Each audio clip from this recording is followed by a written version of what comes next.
Olá, boa noite. Mais uma vez, a nossa live das terças-feiras. Hoje nós vamos estar estudando o Evangelho, né?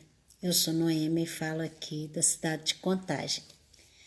Hoje nós teremos a presença do Reginaldo, que vai estar falando para nós aqui sobre a passagem do Evangelho.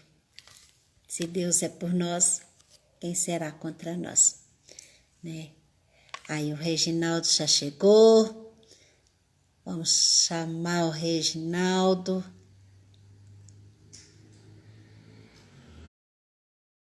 Isso, já mandei o convite. Aceita aí, Reginaldo, para você estar aqui junto com a gente.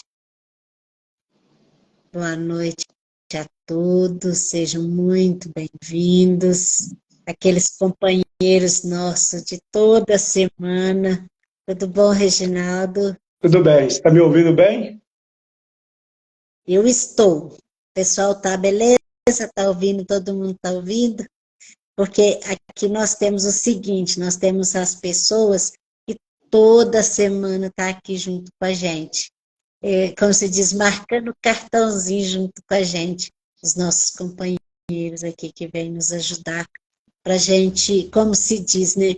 Para a gente criar essa sintonia e assim caminharmos juntos. Boa noite, Conceição, a Sônia. São vários, né, que estão aí junto com a gente. Então, meus amigos, o Reginaldo Abreu, é um parceiro, né, da doutrina espírita, faz esse trabalho de divulgação da doutrina espírita. Conheço o Reginaldo há longas datas. Como se diz, nem vou falar, porque é há muito tempo. E hoje nós vamos ter essa oportunidade de vocês, né? Não sei se você já veio aqui antes, Reginaldo? Eu já estive Já? com o menino, né? Há algum tempo já. Isso. Então o pessoal já conhece você, né? Então nós vamos fazer a prece inicial e depois o Reginaldo irá falar para nós sobre essa passagem do Evangelho. Se Deus é por nós, quem será contra nós, né? Então vamos lá. Jesus amigo, espiritualidade amiga, nós rogamos a proteção e o amparo. Nos ajude no sentido que nós possamos abrir a nossa mente e o nosso coração para o entendimento. Ser conosco, Senhor, agora e sempre, graças a Deus. Então, Reginaldo, a palavra é sua. Fale que eu te escuto. Então vamos Nós lá, te né? escutamos. Vamos lá. Que a paz do Mestre da Paz possa nos encontrar em paz, onde nós nos encontrarmos. Essa passagem está lá na carta de Paulo aos Romanos, né? Capítulo 8, no versículo 31. Se Deus é por nós, quem será contra nós? E Paulo vai falar para os romanos. Então eu gostaria, diante de nós entrarmos na questão evangélica propriamente dita, falar um pouquinho do Império Romano, porque isso tem uma importância muito grande para o entendimento depois daquilo que nós vamos trazer. Porque essa carta, ela é extensa, ela tem 16 capítulos. Então é quase que um tratado, né? É um tratado. O Império Romano, ele durou 5 séculos. Então ele foi do ano 27 a.C. até 476 depois de Cristo. E tinha algumas características, porque era um império essencialmente comercial. Todas as vezes que eles conquistavam alguns povos, eles os escravizavam. Roma fazia o controle de todas as províncias, era politeísta, acreditava em vários deuses. Os governantes, né, que eram os Césares, eles tinham um cargo vitalício, entrava, saía quando morria. E eles conquistavam, aumentavam os territórios, muitas vezes através de invasões ou de golpes militares. Entravam nos outros territórios, davam os golpes e tomavam aqueles territórios. E tinham as características que ali estava todo o que havia de melhor de desenvolvimento social. Havia o que era melhor de parâmetros jurídicos, havia os melhores melhores exércitos. Então, o Império Romano, naquela época, durante esses 5 séculos, era o melhor que havia, em termos de referência do mundo material. E aí, quando eles iam dominar os outros povos, eles até, às vezes, brincavam e falavam assim: fiquem felizes, Roma chegou, trazendo todas as facilidades. E um Deus, porque o César era um Deus. Só que o César, eles consideravam o Deus deles, que mandava, como diz nós, comumente mandava prender e mandava soltar, mas era um homem e era falível. Não, em formas gerais, o Império Romano era isso. Então, foi para esse povo, para essa comunidade, que Paulo mandou a carta. E já no finalzinho do capítulo 8, ele vai trazer essa frase: se Deus é por nós, quem será contra nós? Nós comumente vemos essa frase nos para-choques dos caminhões. Nós vemos essa frase nos para-choques dos caminhões.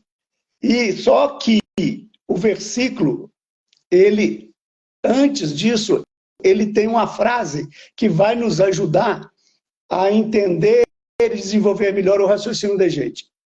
Porque o versículo diz: que diremos, pois, a essas coisas? Se Deus é por nós, quem será contra nós? E a gente faz uma avaliação de que Paulo fala: que diremos, pois, a essas coisas? Que coisas? Então, ele já vinha narrando uma série de coisas. E aí chega um momento que ele fala: não se preocupe, para essas coisas que eu já narrei, a solução é: Deus é por nós, não se preocupem. E quando nós vamos voltando um pouco no capítulo, nós verificamos, por exemplo, do capítulo, do versículo 1, no mesmo capítulo, ao 13, as seguintes frases, as seguintes recomendações de Paulo, que ele vai falando para os romanos. Portanto, agora nenhuma condenação há para os que estão em Cristo Jesus, que não andam segundo a carne, mas segundo o Espírito. Porque a lei do Espírito de vida em Cristo Jesus me livrou da lei do pecado e da morte. Porquanto, o que era impossível à lei, visto como estava enferma pela carne, Deus, enviando seu Filho em semelhança da carne do pecado, pelo pecado, condenou o pecado na carne.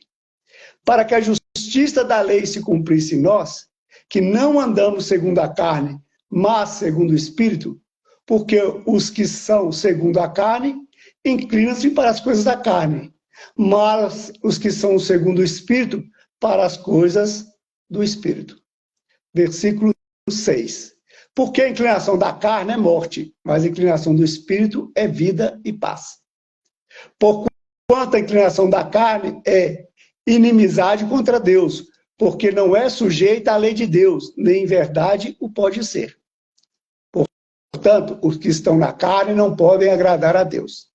Vós, porém, não estáis na carne, mas no Espírito. Se é que o Espírito de Deus habita em vós. Mas se alguém não tem o Espírito de Cristo, esse tal não é dele. E se Cristo está em vós, o corpo, na verdade, está morto por causa do pecado, mas o Espírito vive por causa da justiça. No versículo 11 do mesmo capítulo: e se o Espírito daquele que dentre os mortos ressuscitou a Jesus habita em vós, aquele que dentre os mortos ressuscitou a Cristo também vivificará os vossos corpos mortais pelo seu Espírito que vós habita. De maneira que, irmãos, somos devedores, não à carne, para viver segundo a carne. Porque se viver segundo a carne, morrereis. Mas, se pelo Espírito mortificardes as obras do corpo, vivereis. Então, do versículo 1 ao versículo 13, Paulo fala tanto em carne, que a gente acha que é até um churrasco. Porque ele fala em 13 versículos, ele fala 14 vezes a palavra carne. E fala 13 vezes a palavra espírito. Então, quando Paulo fala, lá no versículo 31, que diremos, pois, a essas coisas? Quais coisas seriam essas? Nesses 13 primeiros versículos, ele coloca dois aspectos que podem nos trazer essa assertiva. A questão que as coisas da carne têm envolvimento para que quando nós estivermos envolvidos com elas, nós devemos dizer e ter a certeza que se Deus está conosco e é por nós, não haverá nada que estará contra nós. Então nós pegamos o que ele vai falando, várias coisas durante a carta, e nesses 13 primeiros versículos, ele traz a questão da carne muito forte. Ele repete 14 vezes a questão da carne. Mas como nós não temos a habilidade para entendermos e aprofundarmos na questão da carne, aí nós chamamos Emmanuel para nos ajudar. Porque Emmanuel, no livro Pão Nosso, lá no capítulo 71, ele vai trazer um texto que é chamado Segundo a Carne, que ele vai aprofundar um pouco nesse tema, que é o tema relacionado ao versículo 13 da Carta aos Romanos, no capítulo 8. Porque o versículo diz, porque se viverdes segundo a carne, morrereis. E aí Emmanuel vai dizer o seguinte, para quem vive segundo a carne, isto é, de conformidade com os impulsos inferiores, a estação de luta terrestre não é mais que uma série de acontecimentos vazios. Então, todas aquelas explicações, aqueles parâmetros, aquelas confrontações entre carne e espírito dos dois, os 13 primeiros versículos, Emmanuel já vai dizer que qualquer um de nós que viver em conformidade com os impulsos inferiores, porque aquelas menções de carne eram todas relacionadas com impulsos inferiores. E nós não precisamos listar, porque cada um sabe muito bem o que são impulsos inferiores. Cada um sabe por quais impulsos inferiores transita, porque nós ainda somos espíritos imperfeitos. E aí, nós precisamos verificar que todas as vezes que nós transitamos por um impulso inferior, depois que aquilo passa, o que fica na gente? Um vazio. Um vazio. A gente pega e fala assim, eu preciso até rebater, repetir o impulso inferior para se preencher de um vazio, de uma atividade que não foi suficiente para nos sustentar. Então, imaginemos nós aquele que fica constantemente impulsos inferiores, impulsos inferiores, impulsos inferiores, de toda a natureza. Ele sempre vai estar vazio.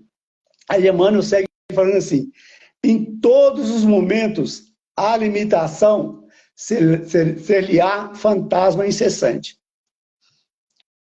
Porque quem está voltado para a carne, os impulsos inferiores, ele vai fazendo coisas que não têm sustentação. E aí ele vai ficando limitado. Se nós pegarmos o alcoolismo, que é um impulso inferior, e a viciação sexual, que é outro impulso inferior, esses dois, todas as vezes que nós nos aproximamos dessas pessoas, elas são limitadas. E elas ficam com uma sensação de alguma coisa atormentando elas constantemente. Então, elas não conseguem dar um passo por causa da condição delas e ficam atormentadas frequentemente. Nós mesmos, quando fazemos algo de impulso inferior, logo depois a gente até tem um certo arrependimentozinho. A gente fala, não devia ter feito. Aí segue Emmanuel falou o seguinte, que segundo a carne, cérebro esmagado pelas noções negativas, encontrar-se-á com a morte a cada passo. Nós nos verificamos, nossos irmãos que estão frequentemente em expulso inferior, assim, está morrendo, está morrendo, está morrendo, está morrendo. E uns aceleram mais esse passo. Chegam até a correr, nem é passo a passo, eles chegam a correr. Emmanuel fala, para a consciência que teve a infelicidade de esposar concepções tão escuras, não passará a existência humana de comédia infeliz. Então, eu, por exemplo, os que me conhecem mais intimamente, sabem que eu parei com o uso de bebidas alcoólicas há muitos, muitos anos. Então, quando eu frequento os lugares onde a turma bebe e fica bêbada, aquilo é uma comédia. Aquilo é uma comédia. Para nós que já não bebemos e verificamos aquelas ações, é uma comédia. É isso que Emmanuel está falando. Aí está só voltar da carne. Depois, quando faz um retrospecto daquela existência, fala, Jesus, o espírito vai rir dele mesmo. A minha vida toda foi uma comédia onde eu achava que era feliz e era infeliz. Eu me alimentava da carne de impulsos inferiores, com as fraquezas que eu tinha, e a minha existência passou sem que eu aproveitasse nada. No sofrimento, identifique uma causa adequada ao desespero. E isso é até... nós estamos no mês de setembro, né? Que é a prevenção ao suicídio. Quem está muito voltado à carne vai sofrendo, sofrendo, sofrendo, sofrendo, e vai entrando no nível de desespero que muitas vezes pensa em dar fim à existência. Não acabar com a vida, interromper a existência. Então nós pensamos que enquanto menos nós estivermos envolvidos com esses impulsos inferiores, menos nós vamos sofrer e menos nós vamos ficar desesperados. E, obviamente, na cabeça da gente nunca vai passar uma ideia suicida. Quando, diz Emmanuel, quando nós estamos envolvidos nesses impulsos inferiores, segundo a carne, e que nós somos chamados a algum trabalho de purificação espiritual, a gente fica revoltado. Quantos irmãos vão para a igreja?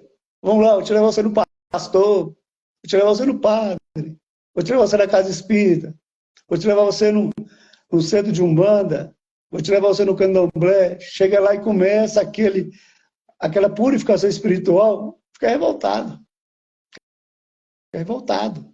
Porque não quer sair do apego à carne.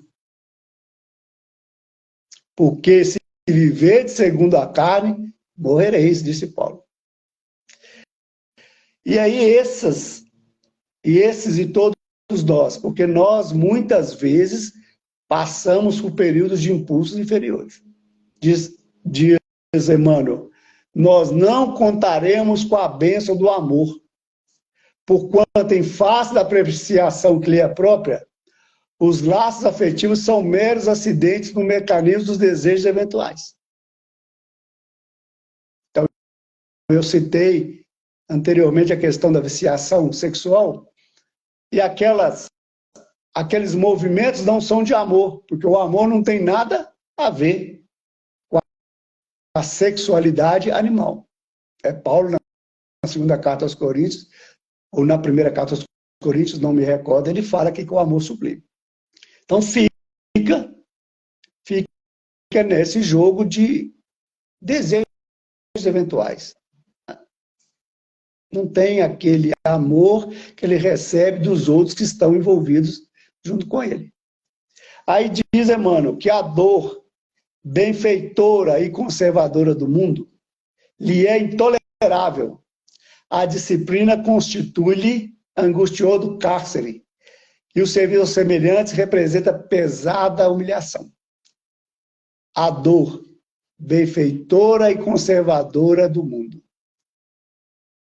E é bom que nós coloquemos essa informação, porque muitas vezes nós estamos em uma dor de alguma natureza e nós não entendemos esse processo dela. Quando nós estamos nela, muitas pessoas nos dizem, isso vai passar, porque vai passar. Mas a gente entra num movimento de dificuldade, mas à medida que a gente vai tendo a informação que a dor é benfeitora, porque o Espírito Amigo disse lá no Evangelho segundo o Espiritismo, no capítulo 9, bem-aventurados os mansos e pacíficos, a seguinte frase: a dor é uma bênção que Deus envia aos seus eleitos. Não vos aflijais, portanto, quando sofrerdes, pelo contrário, bendizer a Deus Todo-Poderoso, que vos marcou com a dor nesse mundo, para a glória no céu. Quando nós estamos com impulsos inferiores e vem a dor, o que a dor representa? Uma âncora de salvação. Exatamente isso. Uma âncora benfeitora. Mas às vezes nós não entendemos. Aí como Deus é misericordioso, é amoroso, é justo, se você não sara a dor de cabeça com 5 doses de Novalgina, ele aplica 20. Se você não sara, ele manda abrir o seu cérebro, mas ele vai nos sarar. Então, enquanto maior a dor, maior é o amor. Porque quando nós estamos nesse movimento de dor, ali existe um conjunto de informações que está nos dizer o caminho que você tomou ou o caminho que você está equivocado. Estou puxando a sua orelha. Estou te botando de castigo. Estou tirando o seu celular. Você não vai no parque. É isso. Porque nós precisamos entender e corrigir o caminho. Mas quem só está nos impulsos inferiores, o que ele faz é achar que aquilo é humilhação. Nós temos um caso muito próximo de uma pessoa que está em impulsos inferiores há 15 anos, com alcoolismo, e tem, como eu digo, o complexo de vira-lata. Toda aproximação que se faz, se sente humilhado. E quando o processo iniciou, a dor era muito pequena. Era a dor da mulher mandar dormir na casinha do cachorro, por exemplo. Isso não é nada, né? Se for um cachorrinho bonitinho, tá ótimo. Né? Se for um vira-latinha, caramelo, bem carinhoso, não tem problema. Mas aí, esse irmão que às vezes não entende, que está voltado para a carne exclusivamente, que vai aumentando, aumentando. Mas cada vez que a dor aumenta, maior é o amor, porque fala, eu vou aumentar a dose para ver se você se corrige. Até chegar ao ponto do desencarne de uma existência humana de comédia infeliz, aí volta, verifica tudo e recomeça. E aí essas pessoas que estão segundo a carne, nunca perdoa, nunca renuncia, lhes dói ceder em favor de alguém. E aí Emmanuel vai dizer o seguinte, ai dele ou de nós que estamos mais voltados segundo a carne? Porque a hora renovadora soará sempre. E se nós fugirmos à atmosfera da imortalidade, se nós asfixiamos as melhores aspirações da própria alma, se nós escapamos do exercício salutar do sofrimento, se nós fazemos questão de aumentar apetites e prazeres pela absoluta integração com o lado inferior da vida, que poderá esperar o fim do corpo, senão sepulcro, sombra e impossibilidade dentro da noite cruel. Então, quando Paulo fala, que diremos, pois, a essas coisas? E aí Emmanuel vem nos trazer esse texto lá do Pão Nosso, intitulado Segunda Carne, que é o capítulo 78. Olha o tanto de informações, de orientações que Emmanuel vai elencar, vai linkar com esse versículo 13, que se nós tivermos envolvidos com tudo isso e tivermos a certeza que se nós trouxermos Deus para nós, nenhuma força que nos impulsione para essas coisas da carne, para esses impulsos inferiores, vai ser capaz de nos manipular e de nos levar. Para essas coisas, para esses impulsos inferiores, para essas coisas da carne, se nós colocamos Deus por nós, não há treva que será contra nós. Contam-se, né? Porque todo mundo conta um monte de história, fala, é a história do Chico. Mas o Chico não vai ficar preocupado e nem chateado se fosse ou não for a história dele, né? Contam-se que ele estava fazendo um trabalho que o espírito das trevas de alta envergadura, porque nas trevas existem espíritos de altíssima envergadura, extremamente inteligentes, extremamente habilidosos, extremamente organizados. Existem as subidades das trevas. Um deles se aproximou do Chico para o atentar. E Chico fazendo um trabalho ali, quando o Chico sentiu, né, a vibração, virou para trás e falou assim, ô irmão, que maravilha, eu estou aqui rezando para você chegar para me ajudar só. Senta aqui para você me ajudar a fazer esse serviço aqui. Hoje você é Chico. Com você não tem jeito, não, deixa eu ir embora. Porque Deus estava com o Chico. Quem pode ser contra o Chico?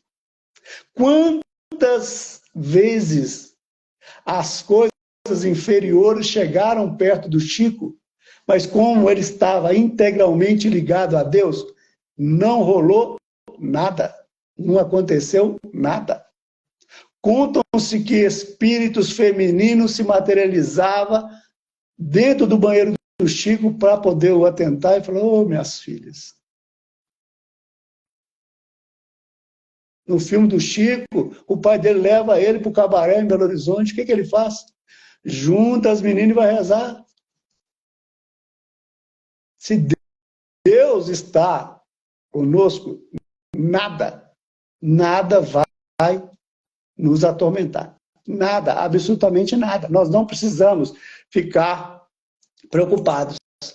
Mas, como nós temos, nos 13 primeiros versículos do capítulo 8, 14 menções da carne, e temos 13 menções do Espírito, seria até maldade nossa trazer apenas as coisas ruins. Não é?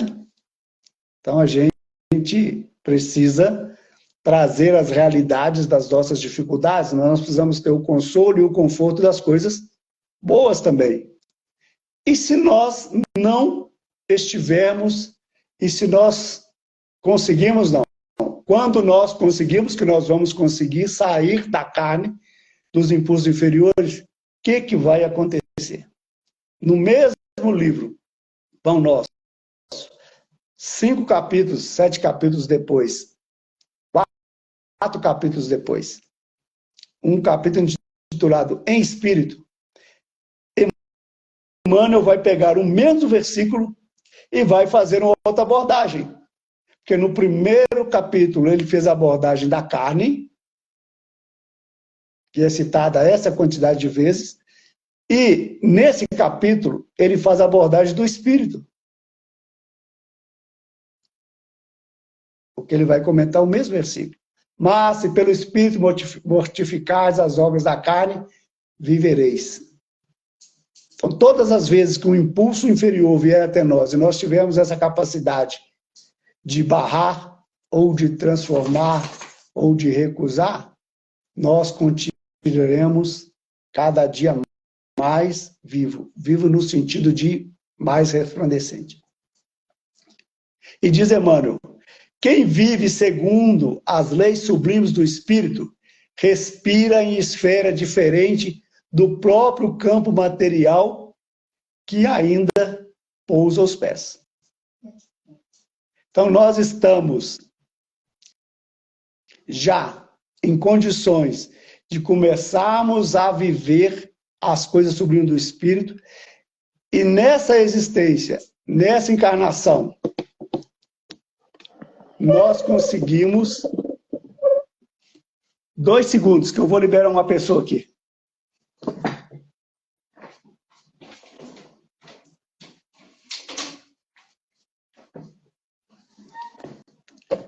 A pessoa era a cachorrinha que estava aqui dentro, queria sair, tá bom? Me desculpem.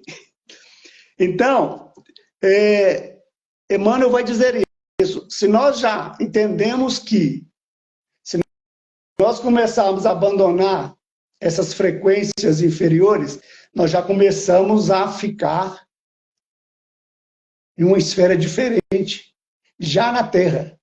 Alguns lugares já não nos servem no sentido de não nos fazerem bem, alguns acontecimentos já não nos influenciam, nós já conseguimos ouvir desaforos e ficarmos tranquilos, nós já conseguimos escutar e sentir humilhações e não levarmos em consideração, porque nós já começamos a respirar em esfera diferente no próprio campo material.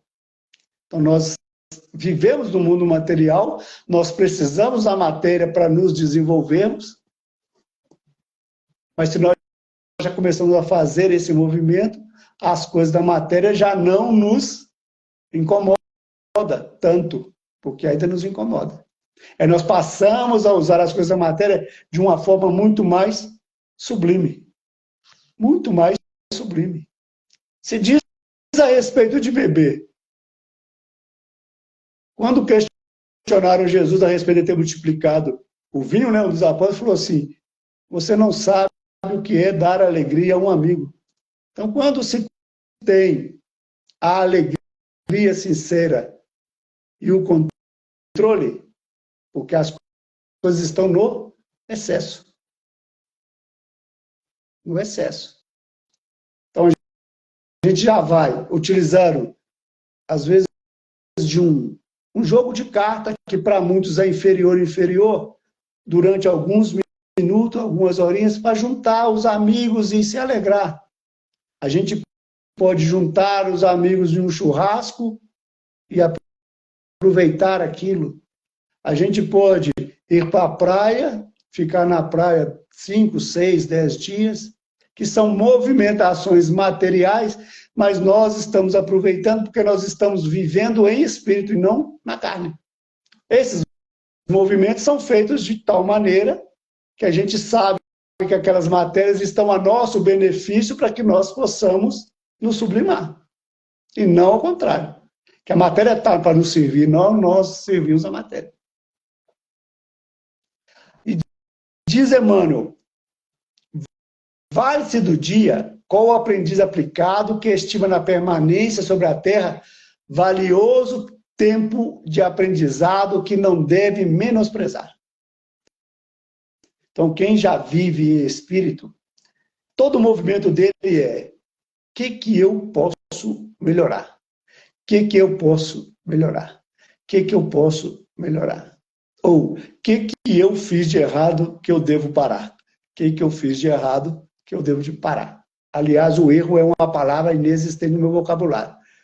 Porque todo mundo que inicia uma atividade ou inicia qualquer movimento, para ele está certo. para ele está certo. Ele só vai ter a noção exata que está errado quando chegar no fim do processo e ele vê que o resultado não é a contento.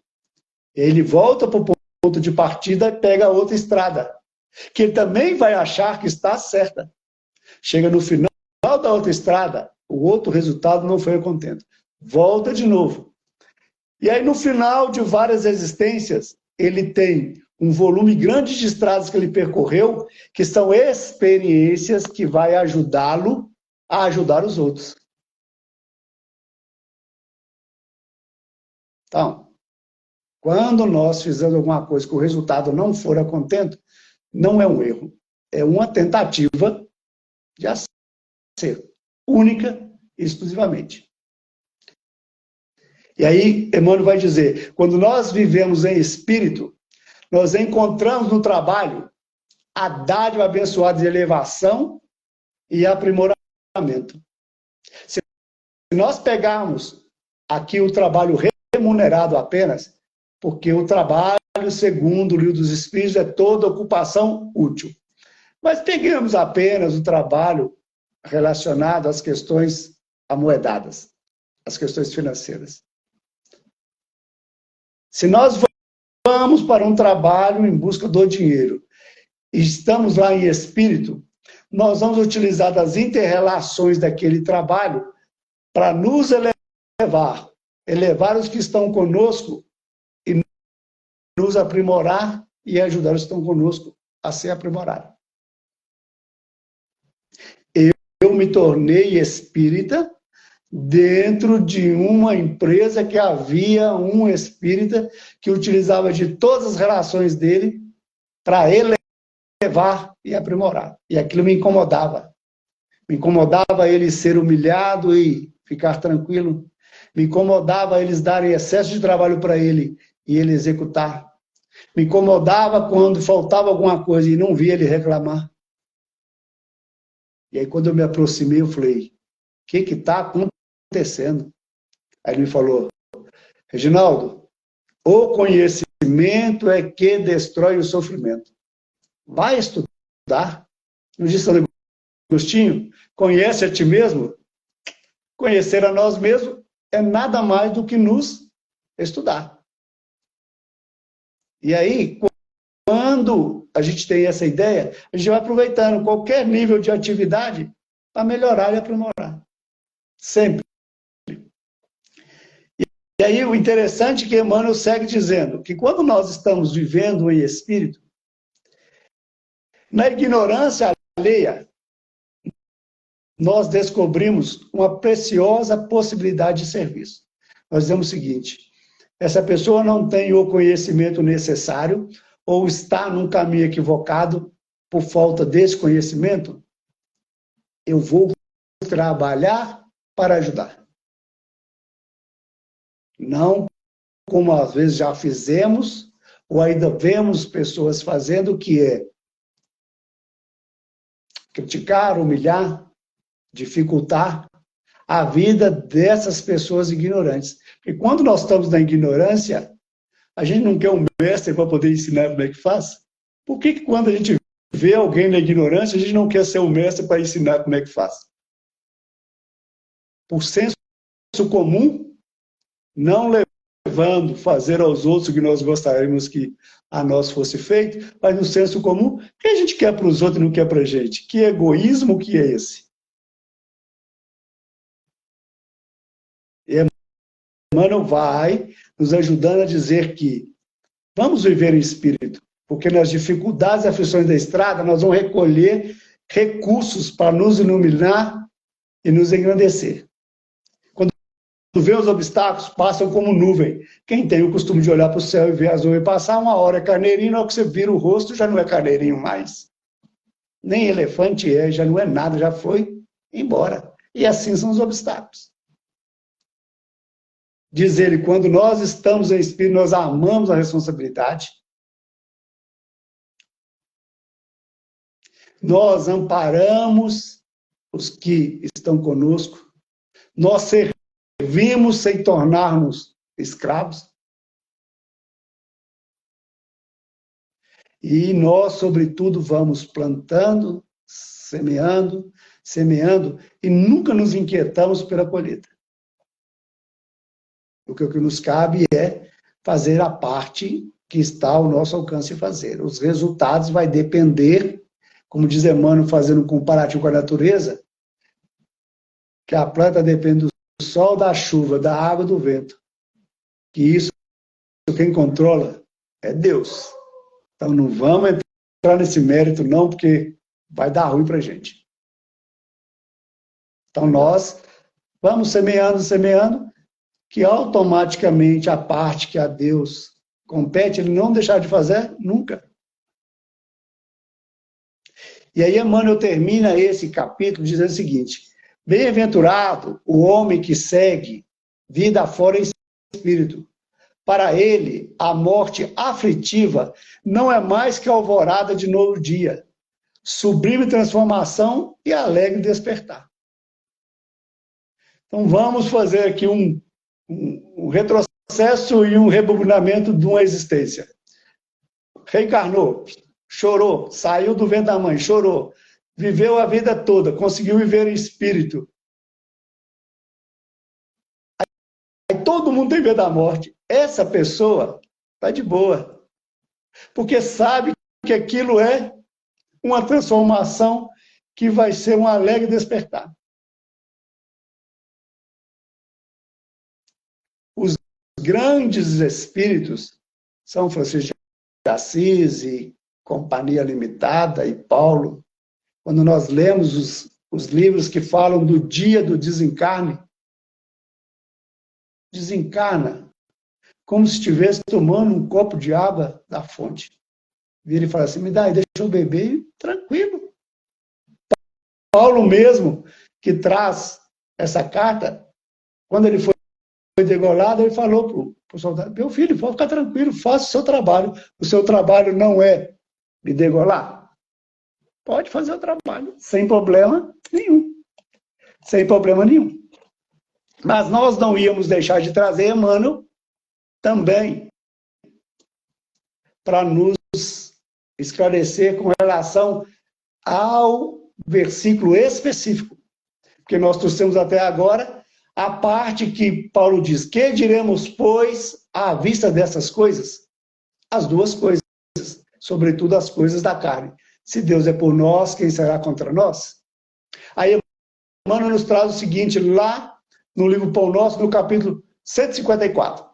Então, fica recomendado, quem quiser fazer um aprofundamento maior, capítulo 78, 82 e 154 do livro Pão Nosso. É um livro só, então, bem tranquilo.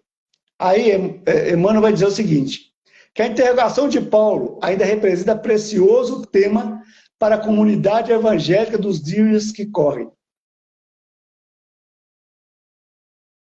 Se Deus é por nós, quem será contra nós? Está valendo até agora.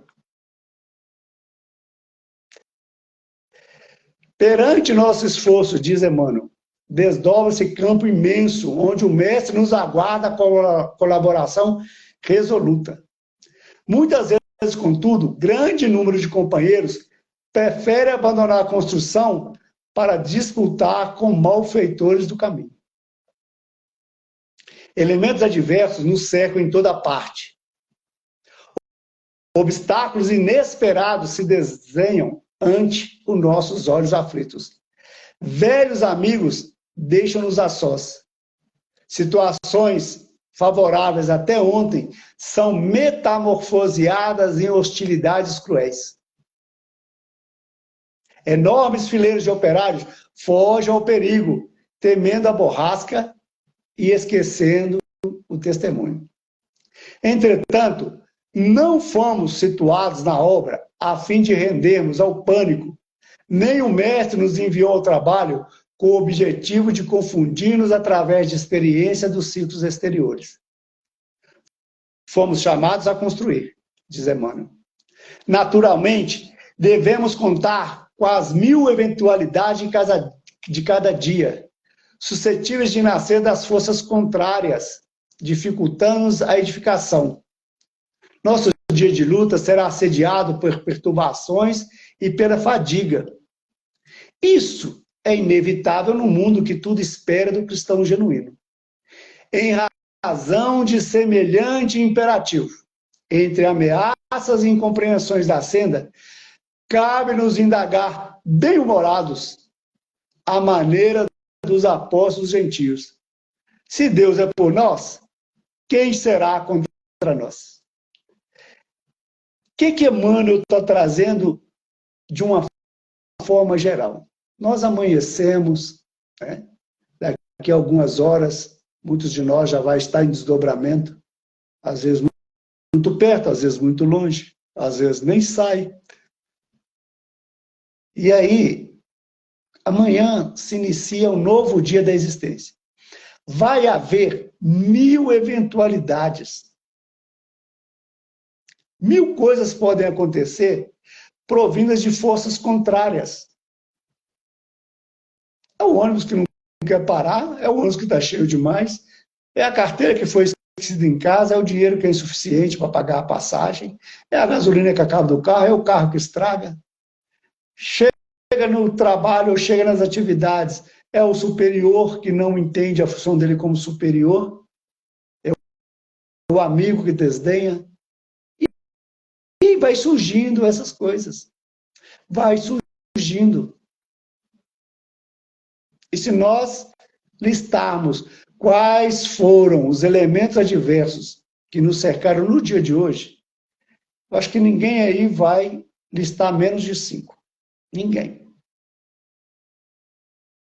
Ninguém. São coisas pequenas, mas podem ser coisas mais graves. Aí quando nós com humor dizemos, porque o que nos recomenda Emmanuel é, façam a maneira de Paulo, com humor.